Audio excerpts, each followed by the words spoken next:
from R.T.O here. Welcome to Wednesday, and a different Wednesday. It's not Marathon Wednesday today.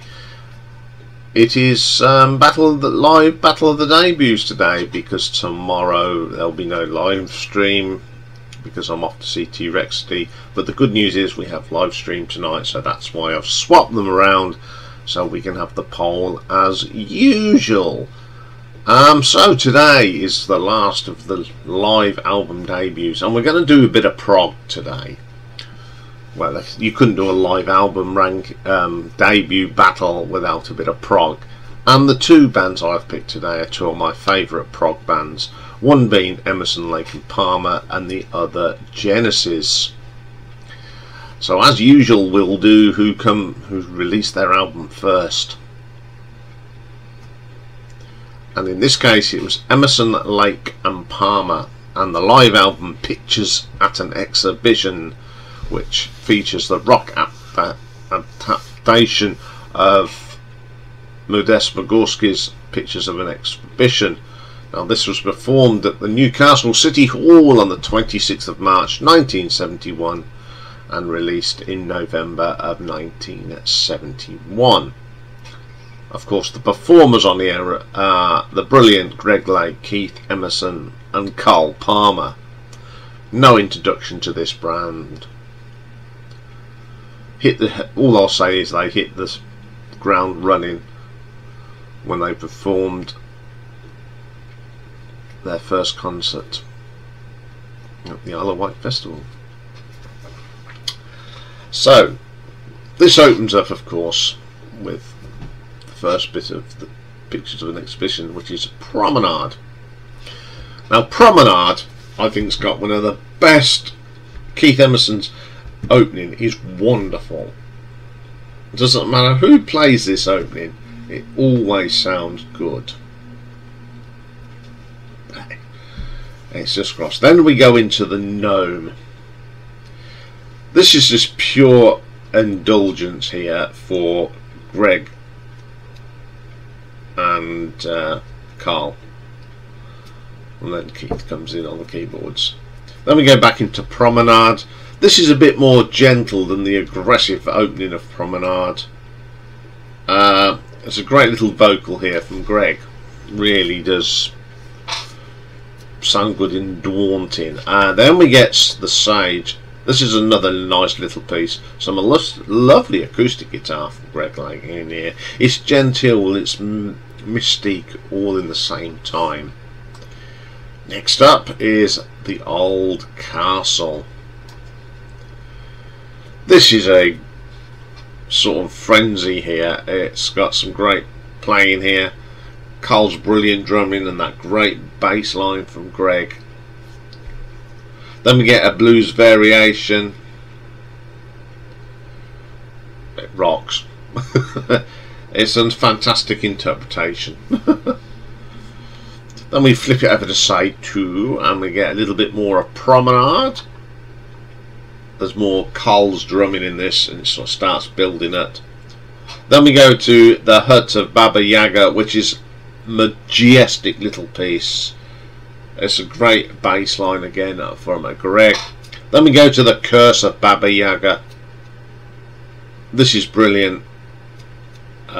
Keith's on fire. Wonderful sound, them drums and the bass. Then we go back to the Hut of Baba Yaga. And then Carl's drumming, it's just getting faster and faster and faster. And then it goes into the Great Gates of Kiev. This is my favourite part of this album. It's a great vocal from Greg, so dramatic, it's got so much feeling right to the end. It's a great interpretation of this classical piece of music. And then the album ends with a little thing called Nut Rocker, which is the Nutcracker Suite. I mean, it was first really done like this back in the 60s by B. Bumble and the Stingers, and this is done in the same vein. I love this. The drumming in the bit is absolutely, the drumming Carl in the middle of this is absolutely brilliant. It's a great way to end this great album.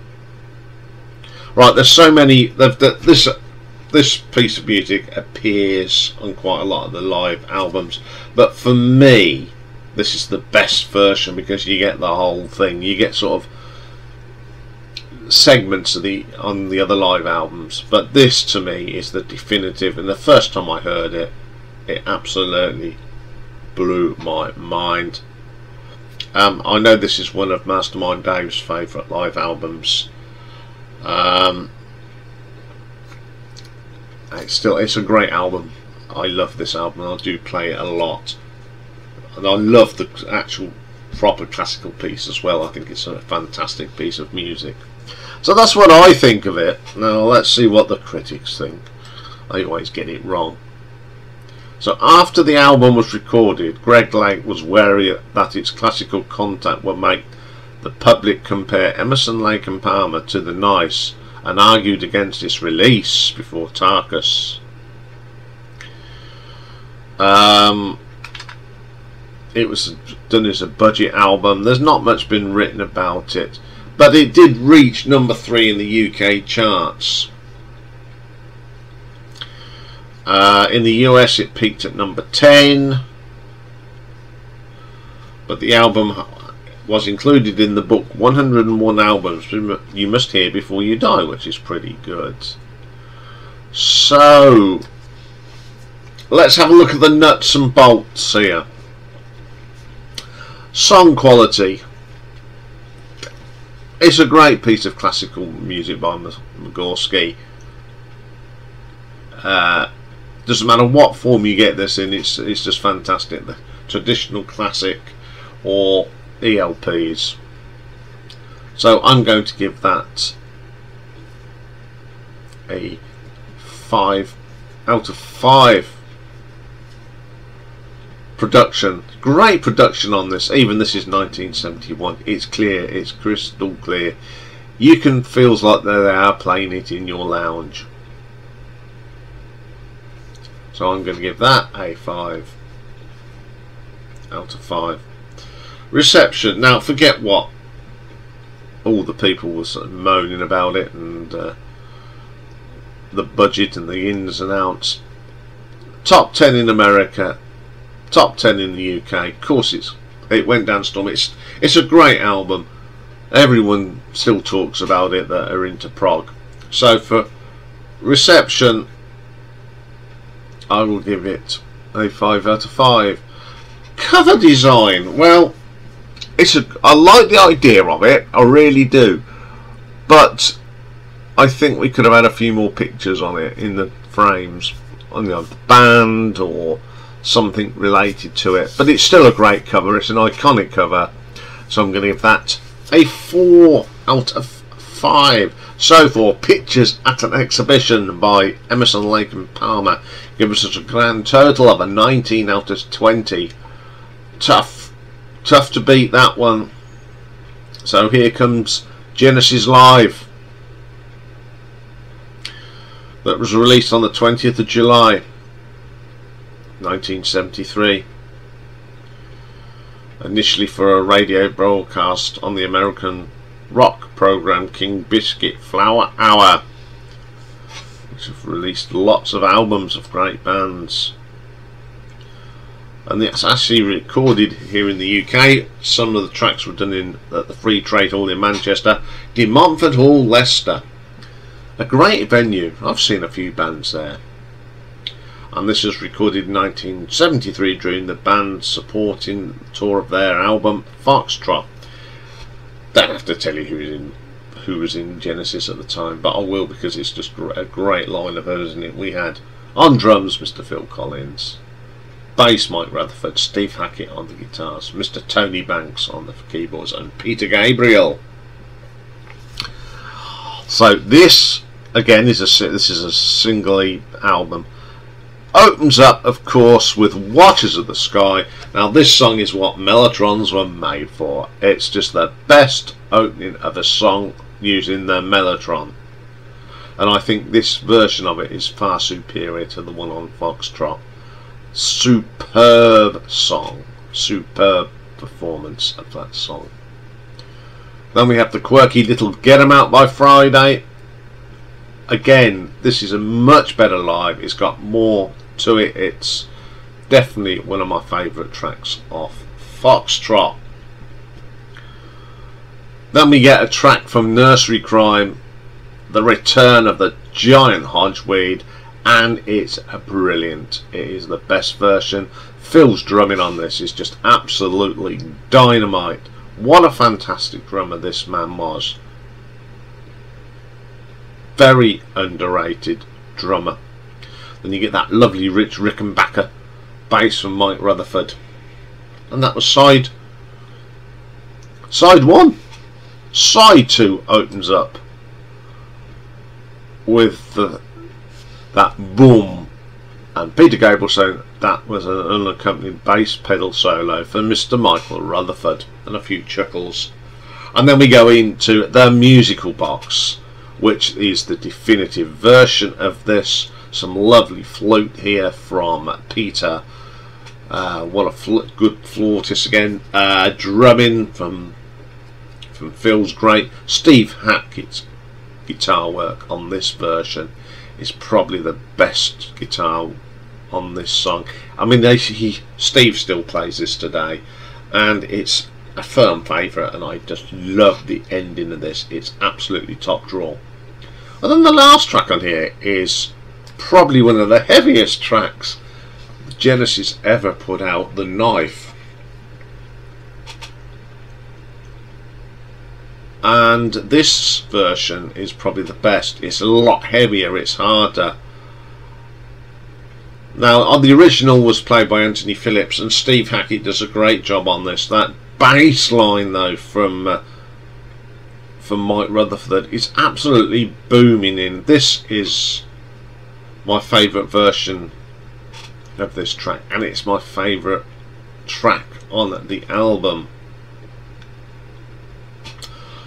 Okay, what do I think of this? I love it. It may be a single album, but it's got some of the definitive versions of these great early songs. I would have loved to have seen a double album, but we haven't got it. I think my only, I don't know, I haven't got any really criticisms of this. You know, we could have had, you know, there could have been some more other songs, but brilliant album, and one that I love playing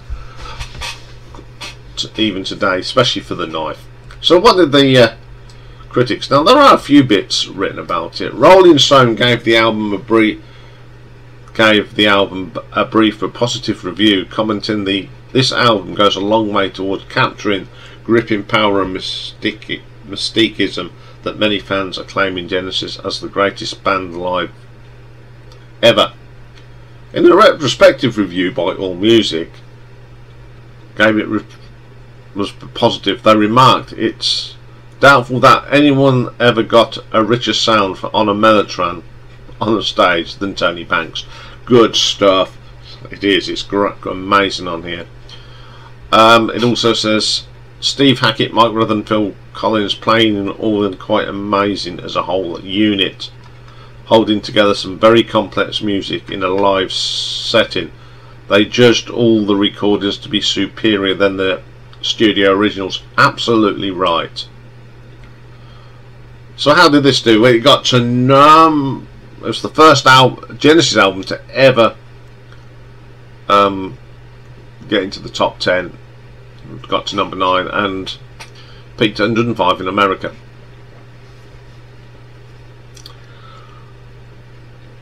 Okay, nuts and bolts of this one. Song quality. As much as I love the songs, I think one song that I would have taken off this, although I like Get 'Em Out by Friday, I would have taken that off and put something like Stagnation in, or what's the other one I would like to have seen them put in? Probably Can Utility and the Coastliners. But That's my only criticism. I think Canon Utility is a better track. So I'm going to give sound quality 4 out of 5. Production. Fantastic production. The definitive versions of these songs are produced wonderfully. Reception. Now, the album that broke them into their first top 10 album, it's still an album that's affectionately known for everybody. So I'm going to give that 5 out of 5. Cover today.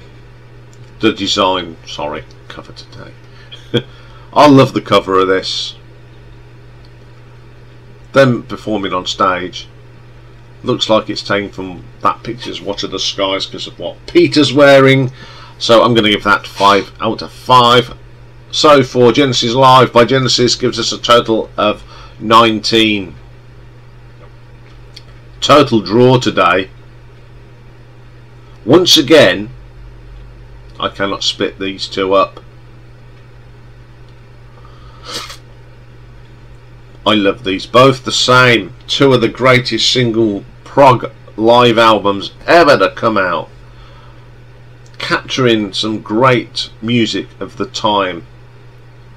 So guess what, I'm not going to declare a winner today, so it's up to you again, I'm afraid.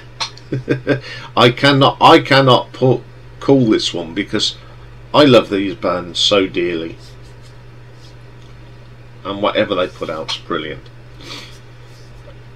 So you know how to do it. The community poll usually goes up around about 2 o'clock in the afternoon. It'll be on the live poll tonight, and I'll tell you who's won next week.